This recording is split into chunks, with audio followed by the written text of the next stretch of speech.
Bundan 6-7 yil oldinlari qishloq xo'jaligiga mo'ljallangan yerlarni qayta ijaraga berish qonunda bo'lmagan, to'g'rimi? Hozirchi qayta ijaraga berish bormi? Bugungi kunda qishloq xo'jaligiga foydalaniladigan yer uchastkasini qayta ijaraga qo'yish yo'lga qo'yildi. Oldinlari yo'q edi, faqat shu fermer xo'jaligi rahbari yoki bo'ladigan bo'lsa shu oila a'zolarining bittasi nomiga o'tkazilgan. Vazirlar Mahkamasi 2021-yilda 709-sonli qaror qabul qildi. Bugungi kunda shu qishloq xo'jaligiga foydalangan yer uchastkalarini qayta ijaraga yo'lga qo'yildi.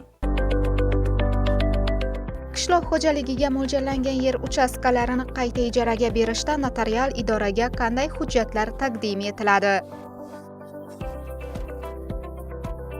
Qishloq xo'jaligiga foydalangan yer uchastkalarini qayta ijaraga berishda asosan shu yer uchastkalarini ijaraga olish shartnomasi, bu ushbu yer uchastkalarini qayta ijaraga olish shartnomasini davlat ro'yxatiga o'tkazilganligi to'g'risidagi davlat reyestridan ko'chirma, shuningdek yer uchastkalarini qayta ijaraga olish shartnomasini tuzish uchun asos bo'luvchi hujjatlar, ya'ni ochiq elektron yoki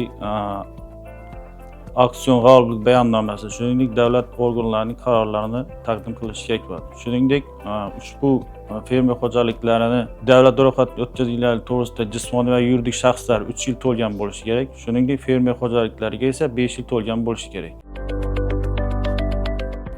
Qishloq xo'jaligiga mo'ljallangan yer uchastkasini ijaraga oluvchi jismoniy shaxs bo'lsa, u qanday tartibda rasmiylashtiriladi?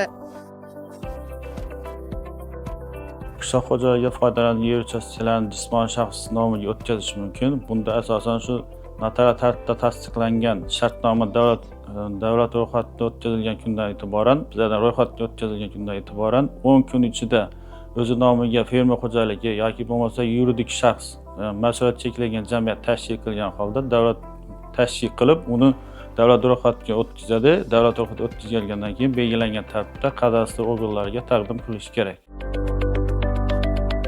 Qishloq xo'jaligiga mo'ljallangan yer uchastkasini qayta ijaraga berishda bir qismini o'tkazish mumkinmi?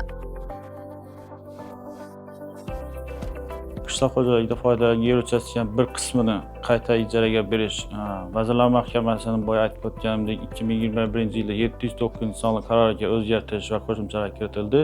Bugungi kunda shu 2025-yil 815-sonli qaroriga esa qism qilib foydalanishga, ya'ni qayta ijaraga o'tkazish yo'lga qo'yildi bugungi kunda. Qishloq xo'jaligiga mo'ljallangan yer uchastkasini bir qismini qayta ijaraga berish tartibini tushuntirib bering. Qishloq xo'jaligiga foydalangan yer uchastkalarini bir qismini boshqa shaxsga o'tkazish uchun qishloq xo'jaligiga foydalangan yer uchastkalarini bo'lish va yangi chegaralarni belgilash bo'yicha davlat xizmatlari orqali ariza yuboriladi, ya'ni ijaraga beruvchi yuridik shaxs tomonidan. Keyinchalik esa ushbu arizaga asosan Qishloq xo'jaligi vazirligi huzuridagi davlat loyihalashtirish hududiy bo'limlari tomonidan ushbu o'tkazilayotgan, ya'ni bir qismi bo'yicha konturlari, raqamlari, o'lchamlari bo'yicha dalolatnoma tuziladi. Keyinchalik esa ushbu o'lchamlari, dalolatnomalari asosan ularni ijobiy xulosa olinishi kerak. Ijobiy xulosa olingandan keyin notarial tartibda tasdiqlanadi. Shuningdek, ushbu qism bo'yicha o'tkazilayotgan, ya'ni boshqa shaxsga ijara huquqi berilayotganda Yer kodeksining 46 prim moddasi va o'lchamlariga to'g'ri kelishi. Ya'ni bu yerda bir misolni aytib o'tish mumkin. Paxta g'allachilik bo'yicha kamida 30 gektar bo'lishi kerak.